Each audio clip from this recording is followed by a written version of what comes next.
Upgrade to the BARTICA-POTARO and ISSANO roads continues. Officer to be charged for police brutality.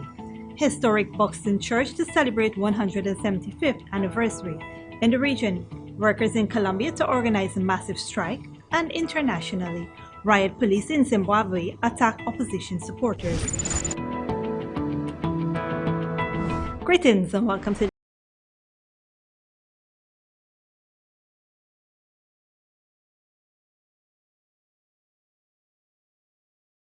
this edition of Headline News Update. I am Bibi Bacchus. Thank you for joining us. Major roads in Region 7 are currently undergoing rehabilitation and upgrades. In this report, George Gonzalez tells us that the local RDC is pleased with the progress thus far. The Ministry of Public Infrastructure is currently rehabilitating several crucial roads in the hinterland. This includes the road between Bartica in the Lower Mazaruni and Madia in the Potaro, and also the access road going into ISSANO in the Middle Mazaruni. During a recent site visit by Regional Chairman of Cayuni-Mazaruni Region 7, Mr. Gordon Bradford noted that even though the project is still a work in progress, the upgraded roads now make it easier for travelers to reach various destinations with ease and in acceptable time within the region. The ISSANO access road is close to completion. However, some amount of work is yet to be done along the way, including the passage through Kaburi village. According to the RDC, the journey from Bartica to ISSANO landing can now be achieved in some 4.5 hours. Channel 2 Headline News, George Gonzalez. Thanks, George. Police ranks, acting on intelligence gathered, went to a location at Aubrey Barker Road, South Rimeveld, about 10:45 today, and conducted a search on email. An unlicensed pistol with 2 live rounds was found concealed on his person. The 20-year-old unemployed suspect of Perry Street, Tuckville, Georgetown, was promptly arrested and is being processed for court. Don't go away. Coming up after the break, historic BUXTON Church to celebrate 175th anniversary. An officer to be charged for police brutality.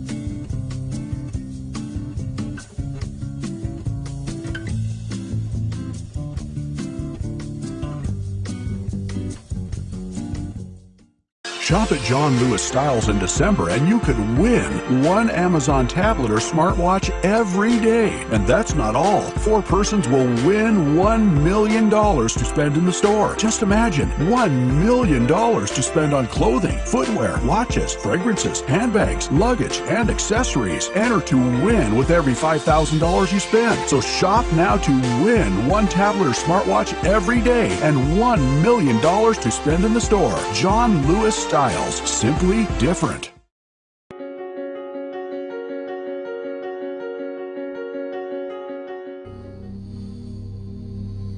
This place is really hot. What's wrong with your AC? It's not working. Well, we wouldn't be able to continue this meeting anymore because this place is extremely hot. Wait, please don't go. Here's a company you can call to get your AC fixed. Action Cool. Honey, what's dinner? I had a hard day. I'm sorry you had a hard day, but guess what, babes? I didn't cook today because the stove is not working. Having trouble at home or at the office? Then call the professionals at Action Cool. Our fully trained technical team have the skills and experience in repairs of all air-conditioned units, refrigerators, gas stoves, washing machines, and a whole lot more. For further information, visit us at 86 Hill and Princess Street, Mandela Avenue, Georgetown, or call us on telephone number 225-7867. Mason Francois chocolate here. It's a look really quick, teasing your taste buds. It's handmade, it's chocolate, it's true, it's healthy, organic, delicious, and nutritious. Have a taste of our chocolates, cakes, and much more in a variety of flavors like never before. Try our peppermint, walnut ginger, coconut rum cream, and pistachio. Only at Mason Chocolatier, 45 Garnet Street, Georgetown. And also indulge in our Saturday and Sunday breakfast, lunch, and afternoon tea only by reservations. Telephone 648-2619. Mason Francois Chocolatier, the best chocolates you ever have. Presents Everything Christmas Village. Rudolph will be on the show, dancing and singing. There's a gift in Santa's village for all ages of children. Come, let's play some jolly games and have fun. So much prizes to be won, yeah. Join us at Everything Christmas Village at the Mary Mums Mall Playground on November the 30th and December the 1st, and continues every weekend until December the 22nd. This village will have games, prizes, booths, business displays. Santa's Village, Rudolph the Grinch, Olaf, and Elsa will be there too. Plus, you can win a trip to Curacao, Hartro Falls, and much more prizes. Remember, free entry with a purchase of a raffle ticket. Get your tickets at Precise Printed on South Road, Bonnie's Meat Center on Church Street, and Mary Mums Mall Playground. Sponsored by Eldorado Tours, Answer McCall, Sterling Products, Rubis, Star Party Rentals, Bonnie Meat Center, and more.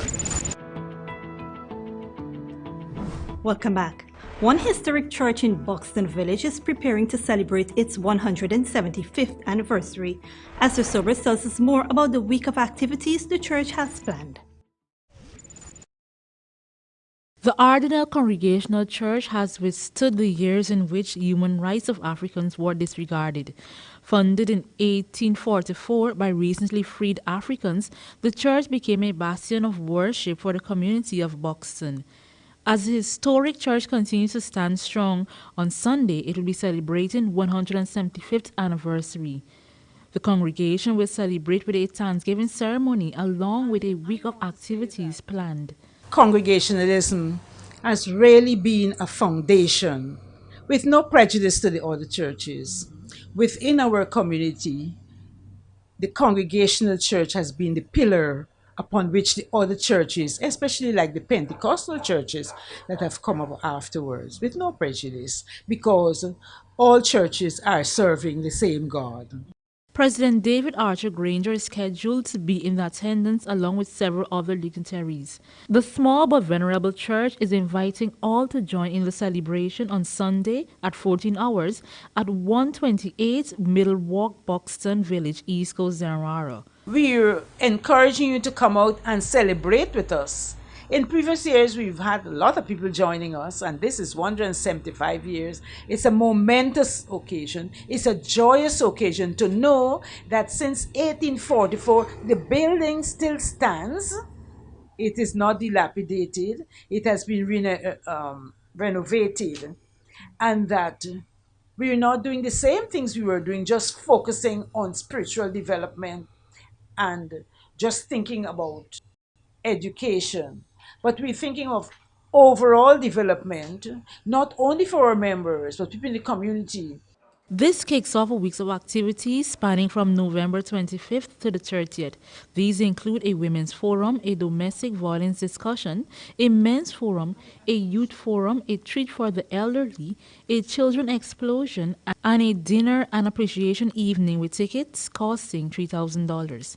For Channel 2 Headline News, Esther Sobers. Thanks, Esther. Earlier this year, one local resident claimed that his son was beaten by the police over a cell phone photo.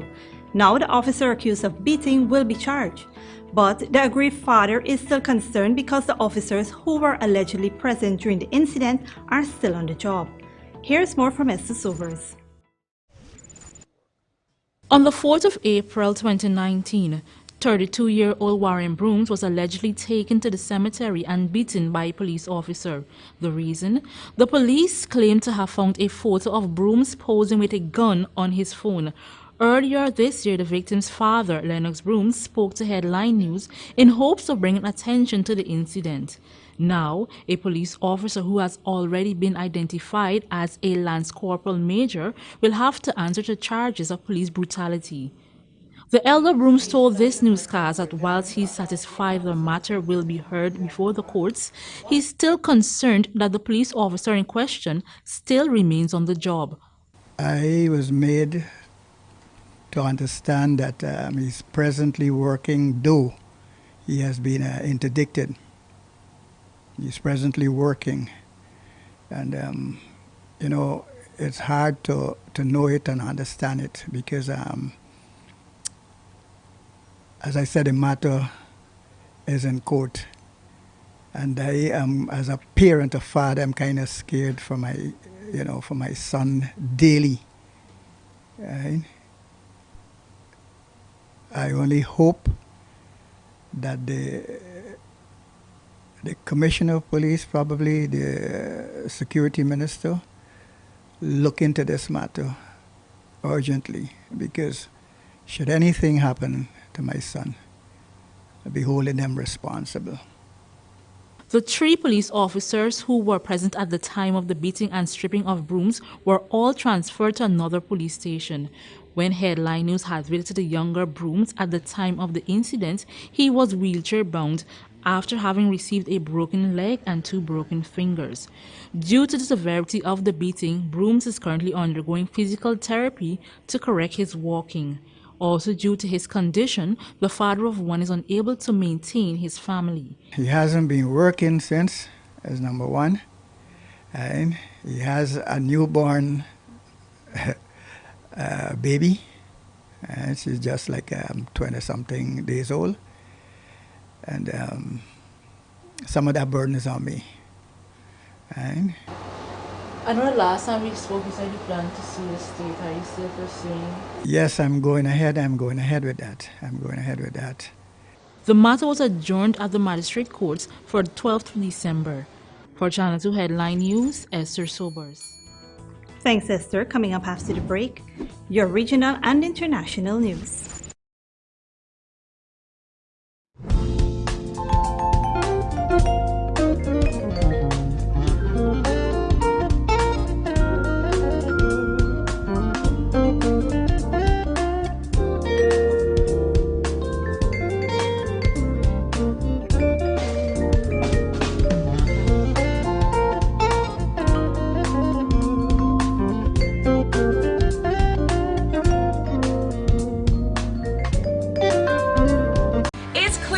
Mega Black Friday sale on Friday, November 29th. Every item in the store is reduced up to half off and up to 70% off ladies' dresses.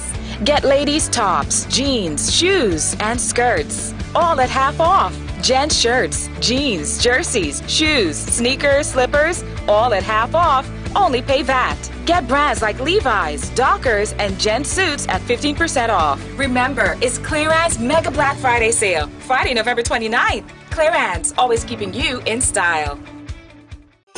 Courts and Courts Optical will be making Christmas wishes come true in November with our annual Christmas Roadshows. The Roadshow team will be in Mahaika on Saturday, November 16, the Gifflin Mall on Sunday, November 17, and Richmond on Monday, November 18. On Tuesday, November 19, we'll be in Linden, and on Wednesday, November 20, we'll be in Bartica. On Friday, November 22, look out for us in New Amsterdam, and on Saturday, November 23, we'll be at Diamond. On Sunday, November 24, we'll be at Parika. And finally, the Main Street Roadshow on Monday, November 25. Just spend $59,999 and over for your chance to spin the wheel to win your purchase free. Get discounts or win one of our other fabulous gifts. Look out for our team at a branch near you for all the fun and excitement of the Courts and Courts Optical Roadshow. See you there. Courts, bringing value home. Welcome to Kissoon's Furniture. Find everything you need for your home and more under one roof in our newly decorated showroom. Our locally crafted furniture has been perfected over the last 60 years. From our hands to your home. We also bring to you our newly introduced lines of imported furniture and sleep center, where you can find a wide range of beds and mattresses. Kissoon's Furniture, furnishing homes for over 60 years.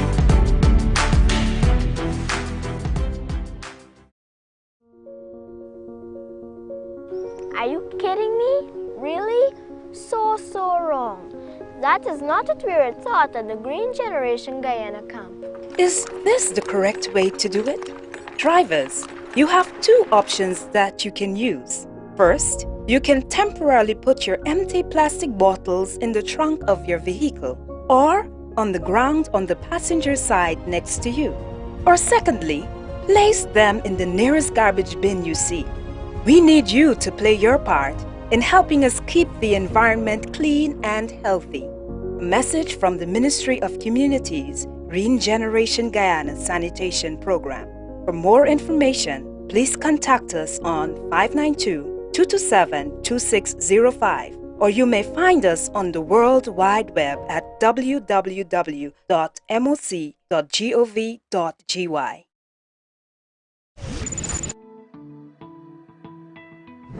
Welcome back. In the region, riot police and soldiers have been deployed in Colombia for what is expected to be its biggest national strike in years. Al Jazeera's Alexandria Rampietti reports. It has been a tough first year for Colombian President Iván Duque, but the last 30 days have been worse. His Democratic Center party suffered heavy losses in regional elections, failing even in areas that had once been strongholds. Then 5 indigenous leaders were killed by an armed group. That happened as the army struggles to contain violence in areas where the implementation of a peace deal with FARC rebels has been delayed by government opposition to the agreement. Finally, his defense minister was forced to resign after it was revealed that at least 8 children had been killed in an air attack against a dissident faction of the FARC. The president's response to that: "What are you talking about, dude?" Normally in Colombia, the first year is a good year for the president. He didn't have this honeymoon with the public opinion, and people are not convinced at this point of the story that this is a good government, that they are advancing the country. They don't think that they have an overall project for the country. Support for the president in polls has fallen to 26%. With growing discontent over government actions and proposed economic reforms, opposition parties, unions and students have called for a national strike that's expected to be the largest in years. We are the third most unequal country in the world, the 6th worst in education, and with the protests across South America, from Ecuador to Chile, Colombians have been emboldened. People are asking if we are worse off, why don't we also do it? The biggest fear for President Duque and the government is that this strike could spark in Colombia the same kind of unrest that has seriously destabilized a number of countries in the region. Hay noticias falsas. Former President Uribe has accused foreign agents of inciting violence. Some critics say that could be a way to criminalize the protest, but government representatives say that's not the case. I believe every Colombian has the right to protest, whether it is under false pretenses or under the right issues. But at the same time, we have to question those who ask our people to go on a national strike if they really have the Colombia's interest in mind or if they have political benefits in mind. Despite such comments, many Colombians say they're ready to join people across South America in demanding social and economic reforms they feel they've been denied for too long. Alessandro Rampietti, Al Jazeera, Bogotá. And internationally, riot police in Zimbabwe have attacked the main opposition party supporters with batons, tear gas and water cannons. Al Jazeera, Huru Matasa reports. They came to hear their leaders speak. Instead, the opposition supporters were met by riot police, who made it clear they weren't allowed to attend a rally organized by Nelson Chamisa, the head of the Movement for Democratic Change Party. Zimbabweans are struggling to deal with the worst economic crisis in a decade. There are shortages of basic commodities, including fuel and power. When Chamisa arrived, he said he wanted to tell Zimbabweans what his MDC party planned to do about the economic crisis, saying President Emmerson Mnangagwa and his ruling ZANU-PF government has failed. The MDC is a large movement in this country. It cannot be banned by another political party. For that reason, we are ashamed that Mr. Mnangagwa will decide to use the military and the police in the way he has done this morning today. But the fact of the matter is that that's not going to change. It's not going to give Mnangagwa legitimacy, and it's not going to stop the MDC from moving forward with its programs and agenda. The police had earlier given permission for the rally to go ahead just outside the capital's central business district, but the MDC wanted to gather outside party headquarters in the city center. The police say the reason why they didn't allow this rally to go ahead is because they were concerned there would be violence. That's why they deployed in full force. The MDC, the opposition party, say they will still continue trying to hold gatherings, trying to hold rallies, because they say, as far as they're concerned, this is an infringement of their right to express themselves. The police have banned several MDC gatherings this year. Human rights workers have often criticized security forces for using excessive force when dispersing crowds. This heavy-handedness points to where we have gotten in terms of sinking as a country. Some are talking about the dialogue, others are busy brutalizing citizens who simply want to express themselves. I witnessed an old lad, unarmed, but the police went for him. Anger seems to be mounting as the economy worsens. But in a country with a history of repression, speaking out against the government can sometimes be dangerous. Haru Mutasa, Al Jazeera, Harare. Here now is your 3-day weather forecast.